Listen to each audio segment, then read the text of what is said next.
Good morning, sir. So, our assigned topic is all about explain how human relationships are transformed by social system. So, social system transform human relationship by establishing norms, rules, and institutions that define how people should interact, shaping the nature and meaning of connection. So, it means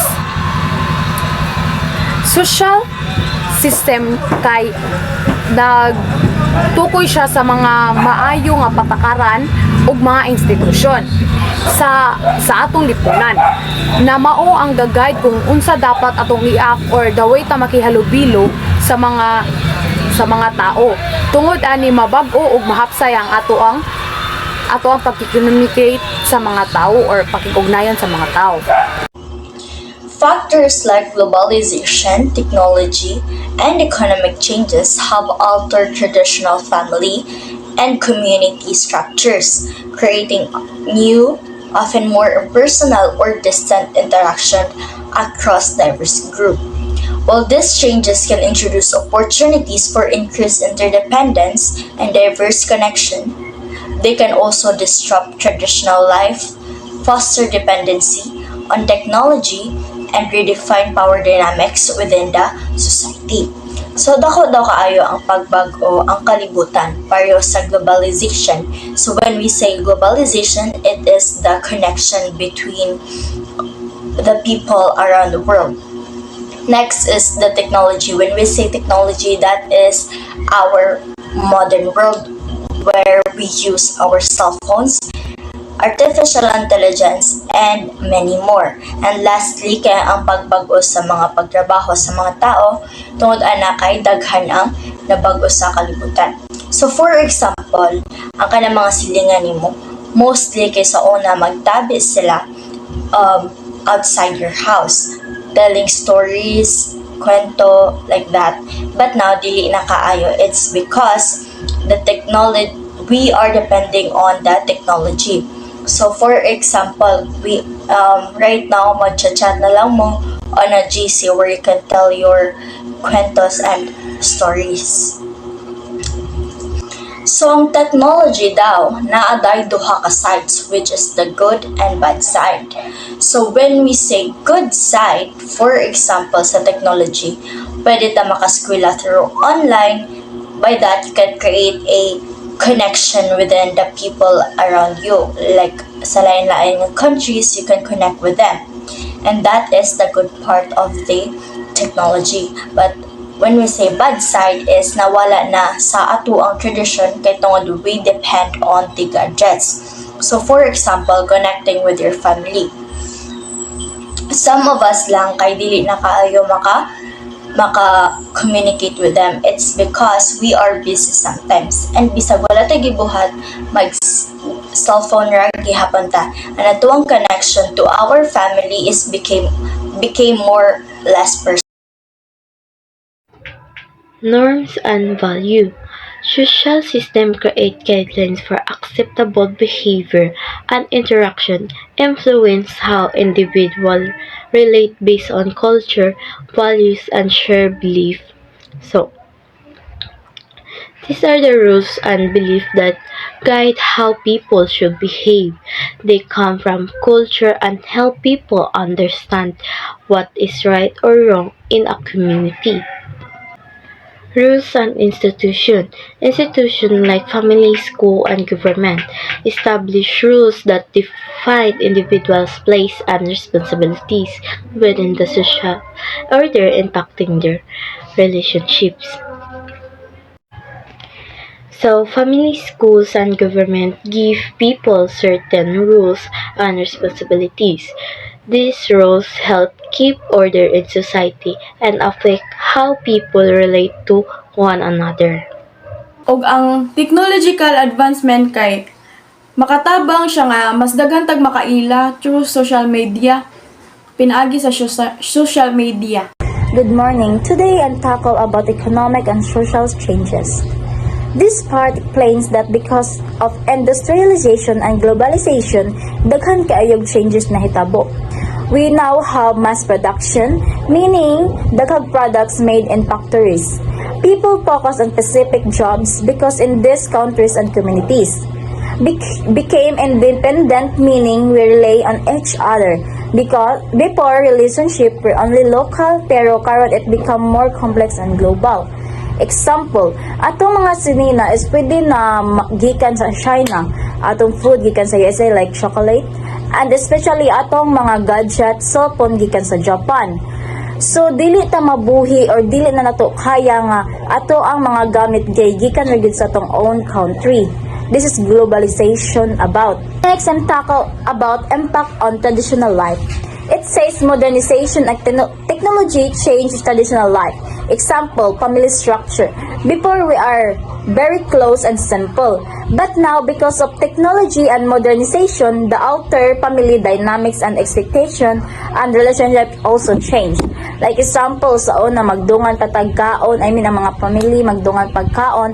But tungod sa technology, like lisod na bitaw, like kanang pwede na sila magbanding, but ang uban busy na kay magphone niya mo ana imong mama na ali na nak mga ta, but imong bisag imong ta isultis, sige mama mukaon na ta ako na sukad, but nakuan siya nga unya na lang kay mag-phone pa ko, mag-ML pa ko, like ing ana bitaw. So dako kay changes ang technology sa mga tao. Thank you. So, let's tackle about examples of transformation. First is workplace relations. In a traditional society, work was often tied to family and community. In a modern social system, it is often replaced by impersonal workplace interactions and professional roles. For example, family farming together. So, mao na ang traditional. Magkuan, kung na sila buhaton, mag-work sila together. So, sa modern kay employees in an office, so sa modern kay sa dili na kay sila magtinabangay, kung na sila buhaton magtasag-tagsa na lang niya sa kasagaran office na sila nagtrabaho. Next is urban versus rural life. In a rural area, social networks are often dense and localized. In an urban center like New York City, individuals can coexist with strangers, highlighting how social systems define relationships even in proximity. So, in rural areas, people usually know each other well because the community is small and close-knit. In urban areas like New York, there are many people living close together, but most are strangers and don't personally know each other. So, for example, in a small town, neighbors greet and help each other every day. In a big city, people might live in the same apartment building but never talk to one another. Intersubjective human relations refers to the shared understanding and mutual recognition that occurs between individuals in social contexts. This concept emphasizes that human experience and meaning are constructed through interactions. They are solely individual but arise from the relationships between people. Intersubjectivity highlights the importance of empathy, communication, and shared experience in building connection and understanding among individuals. Intersubjective human relations. Pasabot ani kay kanang sabutay o pagsinabtanay sa matag o sa dili lang kay ikaw ra ang naikaw galingon panghuna-huna, pero apil pod ang uban kay di ba kung mag-istoryahan ta or mag uban-uban ta, dito nato makuha ang pagsabot sa usag-usa, mo nang gitawag nato siya nga shared understanding. Pareha tagsabot tungod kay nag-interakta. Technological advancement. Communication technologies enable interaction across greater distance and diverse groups, breaking down traditional barriers but also potentially leading to more diverse and less intimate connections. Technological advancement. Pasabot ani kay tungod sa teknolohiya, masayon karon mag-istorya bisan layo kaayo ta sa usag-usa. First anang messenger, mag-video call, ug kanang makigstorya ta bisan asa ta dapitan nakapaopen ni siya og mga oportunidad nga nga makaila ta og lain-lain nga tao pero napod siya downside. Usahay kay tungod sa cellphone ug internet mawala pod ang personal nga closeness. Murag mas daghan tag kaila pero dili kayo ta close. So again, ang intersubjective human relations kay pag sinabtanay sa tao sa lain-laing tao pinaagi sa communication. Dealing with differences. So number one is we should acknowledge our differences. Recognize that differences in perspective, values, and experience are natural and valuable. This acknowledgement is the first step toward effective communication. So first, kailangan nato nga dawaton nga dili kitang tanan pareho og giagian or og kinabuhi. Not all of us has the same situation in our life. We face different challenges, so dapat kitang tanan we should put that to our mind nga tanan tao has a different opinion, perspective, batasan o gi-experience nato kada adlaw. So para ma-acknowledge nato, the first thing to do is to talk with the other people with kindness or with respect. So for example, respecting their beliefs. So you may have friends with different religions and you accept their practices even if they are not the same as yours. So another example here is you accept their opinion. So you listen calmly when someone disagrees with you, knowing that people have a different views. And last example is you appreciate their uniqueness. So you understand that not everyone has the same talents, looks, or lifestyle. And that is okay. So that is the first step of dealing with differences. We acknowledge differences. Second is practice empathy. Practice empathy, try to understand the feelings and viewpoints of others.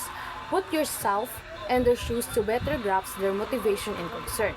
So, it means nga dapat nato sabton ang na-feel sa uban. Kay, ug natay misunderstanding, dili bitaw dayon tamo think nga kanang unsa kay iyang ang mo try ta og think nga kanang unsa ka iyang problema no kanang unsa ka iyang na-feel and kay ug ato gibutang ato ang kaugalingon sa ilahang posisyon mas masabtan nato og nganong kana ilang reaksyon. Third is active listening. So engage in active listening by giving full attention to the speaker, asking clarifying question, and summarizing what you've heard to confirm understanding. So, ang active listening kay dapat dili ra ka maminaw. Dapat ang imong atensyon kay naa jud sa nagstorya. Dili sa dayon ka pwede nga mo sulod mo storya dayon ka sa imong ganahan iingon ug wala pa siya mahuman. Dapat maminaw ka hangtod mahuman siya. Pwede sad mangutana ka ipabalik ang iyang mga giingon para mas masabtan nimo. Like for example, na kay friend nga naay problema, then while garants pa siya kay misuda dayon ka sa topic. Di ba mas dili mo magkasinabtanay kay wala pa ka kaybaw sa kanang tanan story din ni advice na kadiya. What if sayop imong advice kay kanang wala pa siya nahuman, wa pa jud ka kaybaw sa tanan story. What if sayop imong advice niya nakalain kaniya. So much better nga mas pahumno nimo imong friend nga mustorya, una ka mustorya sad kay para wala mo misunderstanding. Fourth is open communication. Encourage open dialogue where everyone feels safe to express their thoughts and feelings. Avoid making assumption about others' intention or beliefs. So, it means kay dapat nato It means para dili mo dako ang gamay nga problema, mas maayo nga iingon jud dayon nimo iingon jud nimo dayon. Dapat na adyo right ang isa ninyo nga mo explain sa iyang side, instead imo dayon siya husgahan. Sa kani nga pamaagi mas masolusyonan ang inyong small misunderstanding. For example, namoy misunderstanding sa imong friend. Then, instead nga dili mo siya tagdon, imo siyang gingnan nga mas maayo storyahan ninyong duha. Kay if dili ninyo storyaan, kanang mas mudako or basin maabot mo sa friends over. So mas maayo nga inyong storyaan para matarong ninyo yung misunderstanding, mastoryan ninyo ang inyong isikasayop, ma-explain ninyo tanan ninyo side, and para mas okay na inyong kuan pag tinagdanay. Lastly is find common ground. Find common ground, identify shared interests or goals that can serve as a foundation for collaboration and understand. This can help bridge difference relating to others. So, it means kani siya bisan lain imo gituuhan or opinion, naa jud mga butang nga pareho ninyo ganahan. Diri pwede magsugod sa inyong pagtinabangay. I give some example para mas masabtan. Like for example, sa lahi-lahi mong duwa nga ganahan sa imong friends, but pareho mong gusto mag-enjoy. So, instead nga magreklamuhay mong duha kay lagi lahi-lahi mo og kanang ganahan, instead nga magreklamuhay mong duha, ganahan mo ma-enjoy, inyong nagtinabangay mo nga nagtinabangay mo nga if after sa iyang ganahan na duha at mo proceed din mo sa usa nimo ka friends ka duha, mao sa nay tulay sa inyong friendship. Build rapport. Establish a connection through shared experience, interests, or values. This can create a sense of belonging and mutual respect. Ang build rapport kay pasabot ana kay maghimo kag maayo nga relationship or kanang connection sa uban nga tawo. Mahitabo ni kung pareho mo og mga interest, experience, or values. Kung makabuild kag rapport, mas dali mo magkasinabot sa imuhang katok, magkasinabtanay og magtinabangay. Makahatag pud ni og sense of belonging og mutual respect. Meaning, magpahimakas nga murag usa mo ka grupo nga nagrespetuay og nagtinabangay. Next is be respectful and non-judgmental. Approach interactions with respect and an open mind. Avoid making quick judgments about others based on their differences. So kani kay understandable naman ni kay be respectful and non-judgmental. So meaning treat everyone kindly and with respect. Don't judge people quickly just because they look, act, or think differently from you. Example, if your classmate has a different way of dressing or speaking, you still talk to them nicely instead of laughing or avoiding them. Then, adaptability. Be willing to adjust your communication style and approach based on the preferences and needs of others. This shows respect for their individuality. So, for example, if you're talking to a younger kid, you use simpler words so they can understand you better. Or if a friend is shy, you speak softly so they feel comfortable. Meaning sa adaptability kay be flexible and willing to change how you talk or act depending on the person or situation. This shows you understand and respect other people's needs. Cultivate an inclusive mindset. Embrace diversity by recognizing the value that different perspectives bring to relationships and communities. This can lead to richer experience and learning opportunities. So, this means accepting and respecting people who are different. When we understand others' points of view, we can learn more and have better experience. Focus on growth. View difference as opportunity for personal and relational growth. Engaging with diverse perspective can enhance your understanding of the world. So, difference between people can help us grow by learning from others' ideas and experience. We can improve ourselves and understand the world better. Good morning. Today I'm tackle about practice patience and set boundaries. Practice patience means learning to stay calm and understanding even when things don't go as planned when people test your limits. Setting boundaries meaning knowing your limits, what you are comfortable with and what you are not, and communicating them respectfully and others. Practice patience means controlling our emotion and reaction, especially in stressful or challenging situations. On the other hand, setting boundaries means clearly identifying what is acceptable or not in our relationship and responsibilities. Thank you.